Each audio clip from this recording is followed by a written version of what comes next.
You think you have a bad night routine. You scroll for an hour, eat something you shouldn't, and pass out at 2 a.m. Congratulations. Your ancestors would think you are absolutely insane because what ancient humans did at night, the real stuff, nobody talks about. And once you hear it, you will never look at your bedtime the same way again. Let's start with the obvious question nobody actually asks. What happened when the sun went down 50,000 years ago? There was no switch to flip, no lamp, no phone, no Netflix, just darkness. Complete, suffocating, prehistoric darkness. And your ancestors sat right in the middle of it. The first thing they did every single night without fail was build a fire. Not for warmth, not first, for light, for safety, for each other. Researcher Dennis Sandgathy, who spent decades studying Neanderthal fire use, found evidence that early humans weren't just making fire occasionally, they were maintaining it, feeding it, protecting it like it was alive, because to them, it basically was. That fire did something remarkable. It created a circle. Everyone inside the circle was safe. Everything outside was not. And inside that circle, for the first time in human history, people had nothing to do. No emails, no commute, no deadlines. Just a fire, a group of humans, and time. What do you think they did with it? They talked. Anthropologist Polly Wiesner studied the Juhuanzi people of the Kalahari, one of the last societies still living close to the ancient way. She found something stunning. During the day, people talked about work, food, resources, practical stuff. But at night, around the fire, 80% of conversation shifted to storytelling. Not gossip, not complaints, stories, characters, other worlds, narrative, imagination, fiction. Your ancestors invented the campfire story, not for entertainment, but because it was the only technology they had to pass knowledge across generations. Every myth, every legend, every don't go near that river warning, it was born at night around a fire. And here's where it gets interesting. Modern humans sit in silence, staring at a glowing rectangle every night. Ancient humans sat together, staring at a glowing fire every night. Both are absorbing stories. Both are escaping reality. The medium changed. The need never did. You are not addicted to your phone. You are addicted to the fire. But they didn't just talk. They also slept, and not in the way you think. Jerome Siegel, a sleep researcher at UCLA, studied 3 pre-industrial societies with no electricity. The Hadza in Tanzania, the San in Namibia, the Semene in Bolivia. What he found destroyed the modern idea of sleep. These people did not sleep 8 hours straight. They fell asleep about 3 hours after sunset, woke up naturally in the middle of the night, lay awake for a while, sometimes an hour or more, then slept again until dawn. 2 sleeps, broken sleep, on purpose. Historian Roger E. Kirch found the same pattern in medieval European records. They called it first sleep and second sleep. The time in between had a name, the watch. And during the watch, people prayed, had visions, talked to their partners, thought deeply, or they did something else entirely. Yes, that ancient humans were having sex in the middle of the night during the watch. Medieval medical texts, actual documents, recommended the middle of the night as the ideal time for conception. Not because of romance, because they believed the body was most refreshed after first sleep and the mind was calm.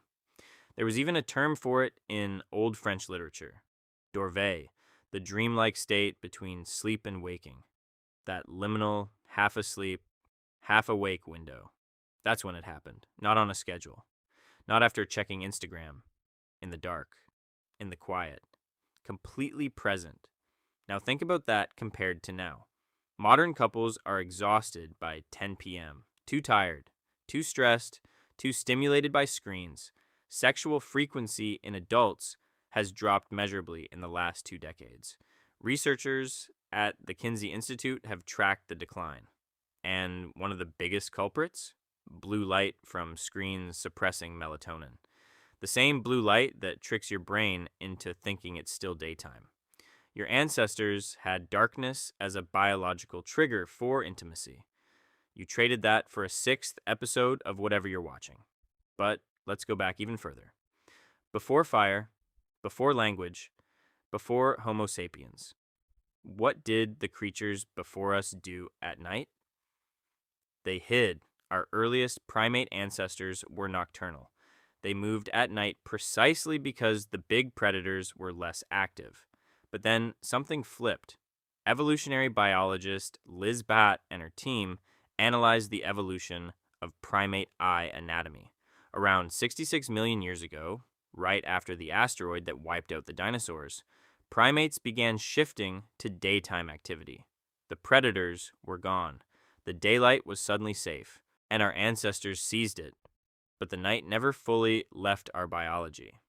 That's why you still feel something when a room goes completely dark, that low, quiet hum of alertness. That's ancient. That's memory buried in your nervous system. Back to the fire circle. Inside it, something else was happening that nobody expected. Art. The oldest cave paintings in the world, some dated back 45,000 years, were made in near total darkness. Deep inside caves, in chambers no sunlight ever reached, using small stone lamps burning animal fat, flickering, unstable, intimate. Researcher Ian McGilchrist argues that the combination of firelight, rhythm, and group presence likely triggered altered states in early humans. Not drugs, not ceremony necessarily, just the dark, the warmth, and the repetitive flicker of flames. Your brain in that state is not analytical. It becomes creative, associative, open. The cave paintings weren't random. They were what happened when ancient minds got quiet enough to see something. Modern humans have completely severed that connection. We flood our nights with artificial light. We never let the brain go dark. We wonder why we feel creatively blocked, why we feel anxious, why we can't sleep. And the answer has been painted on cave walls for 45,000 years. The night is not empty. The night is where you actually think. Ancient humans also used the night for something surprisingly organized. Social bonding, not in a team-building workshop way. Relax, grooming, music, synchronized movement. Evolutionary anthropologist Robin Dunbar found that early humans likely used rhythmic group activities, drumming, chanting, swaying, to release endorphins across the whole group simultaneously. The same neurological hit as a runner's high, but shared, communal, tribal. One person's joy became everyone's joy. You still feel this when a song drops in a club and everyone reacts at once. That's not modern entertainment. That's an ancient social technology being replayed in a venue with a cover charge. And then, eventually, they slept. Deeply, truly, without alarm clocks, without REM cycles, tracked on a smartwatch, without white noise apps. They slept when their bodies told them to and woke when the light came back. And studies on those same pre-industrial societies show their sleep quality, measured by brain activity, was extraordinary. Slow wave sleep, deep restoration, the kind of sleep most modern adults haven't experienced in years. So let's do the math here. Ancient humans, fire, stories, community, intimacy, creativity, deep sleep.